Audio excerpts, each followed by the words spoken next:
नमस्कार छात्रों, आज हम यमक अलंकार और श्लेष अलंकार के बारे में पढ़ने जा रहे हैं। शुरुआत करते हैं यमक अलंकार से। यमक अलंकार का शाब्दिक अर्थ, इसका शाब्दिक अर्थ है यमक का शाब्दिक अर्थ जोड़ा या जुड़वां। जोड़ा या जुड़वां।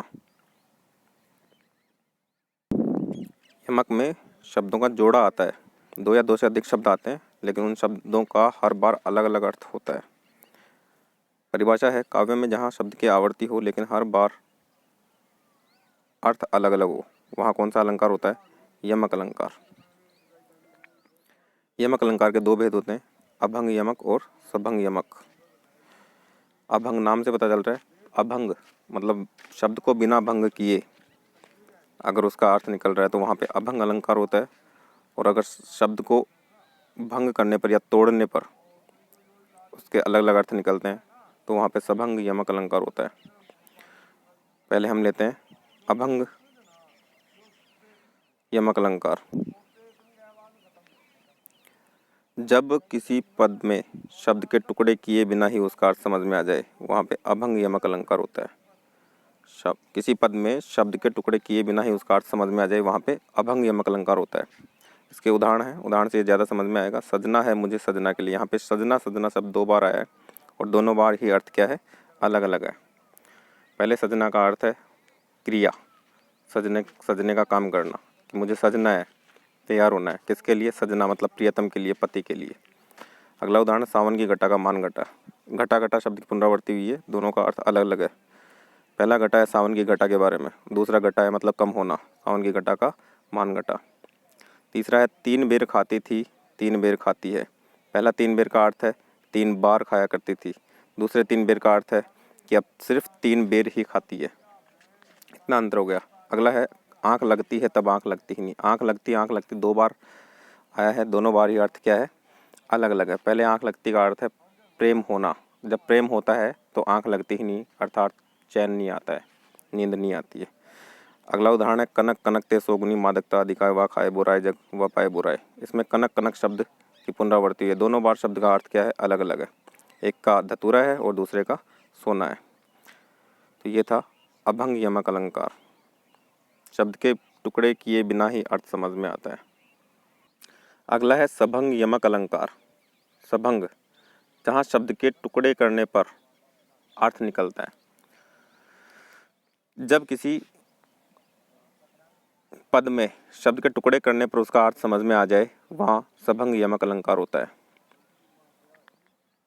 जब किसी पद में शब्द के टुकड़े करने पर उसका अर्थ समझ में आए, शब्द के टुकड़े करने पर, देखो नाम से पता चला सभंग मतलब शब्द को भंग करने पर, टुकड़े करने पर उसका अर्थ समझ में आ जाए, वहाँ सभंग यमक अलंकार होता है।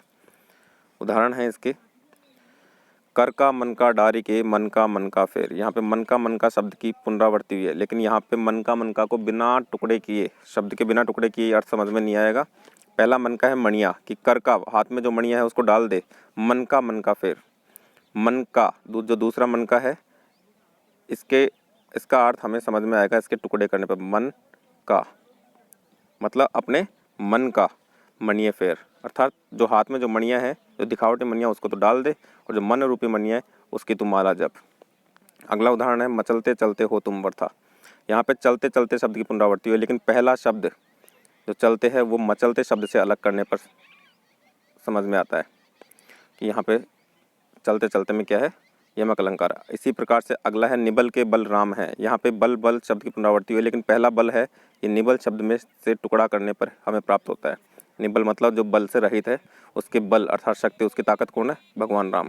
अगला उदाहरण है अभिनित कल पाता है मुझे कांत होके। कांत का मतलब होता है पति, स्वामी। जिस बिन कल पाता है नहीं प्राण मेरा। कल्पाता शब्द दो बार है। पहला कल्पाता का अर्थ है पीड़ित करना। पहला कल्पाता का अर्थ है पीड़ित करना, कि अभी नित्य कल्पाता है मुझे कांत होके, कि अभी मुझे मेरा प्रिय पीड़ित करता है। लेकिन आगे कह रही है प्रियतमा कि जिस बिन कल्पाता, ये कल्पाता जो है इसका अर्थ हमें अलग अलग करने पर समझ में आएगा। कल्पाता, कल्पना मतलब चैन पाना या आराम पाना, कि जिस बिन कल्पाता है नहीं प्राण मेरा, कि उसके बिना मेरा प्राण भी चैन नहीं पाता है, अभी तो मेरा पति या स्वामी मुझे पीड़ित करता है, लेकिन उसके बिना मेरे प्राणों को चैन भी नहीं पड़ता है। अगला है श्लेष अलंकार। श्लेष का शाब्दिक अर्थ क्या है? चिपकना। श्लेष का शाब्दिक अर्थ है चिपकना। परिभाषा है, जब किसी पद में प्रयुक्त एक ही शब्द संदर्भ के अनुसार अलग अलग अर्थ में प्रयुक्त हो, वहाँ श्लेष अलंकार होता है। श्लेष में शब्द एक होता है और अर्थ अनेक होते हैं। अर्थ अनेक होते हैं। शब्द एक होता है, अर्थ अनेक होते हैं। यमक में शब्द एक से ज़्यादा होते हैं, अर्थ भी एक से ज़्यादा होते हैं। श्लेष अलंकार के भेद।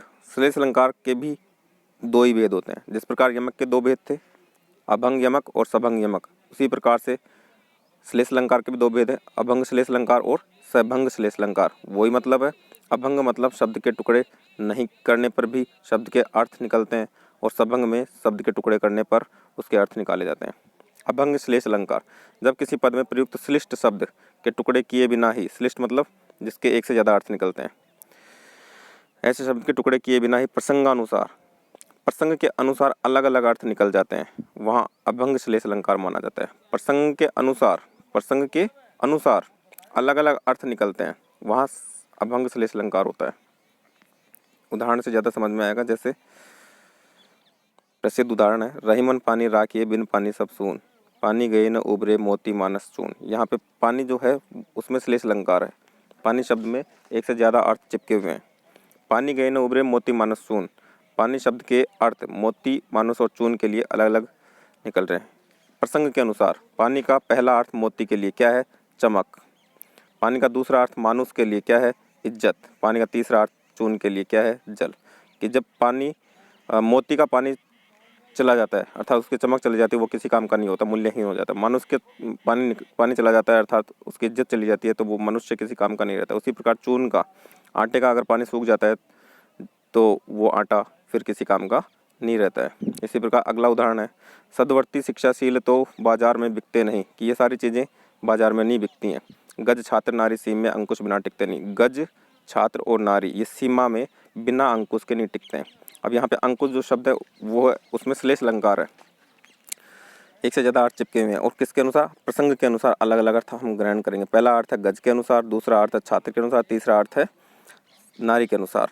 कि बिना अंकुश के गज, छात्र, नारी ये सीमा में नहीं रहते हैं।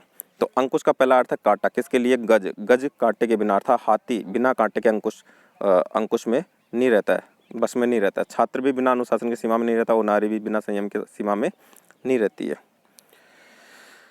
अगला है सभंग श्लेष अलंकार। जब किसी पद में श्लिष्ट शब्द जिसके एक से ज़्यादा अर्थ निकलते हैं, वो श्लिष्ट शब्द के टुकड़े करने पर एक से अधिक अर्थ प्रकट होते हैं।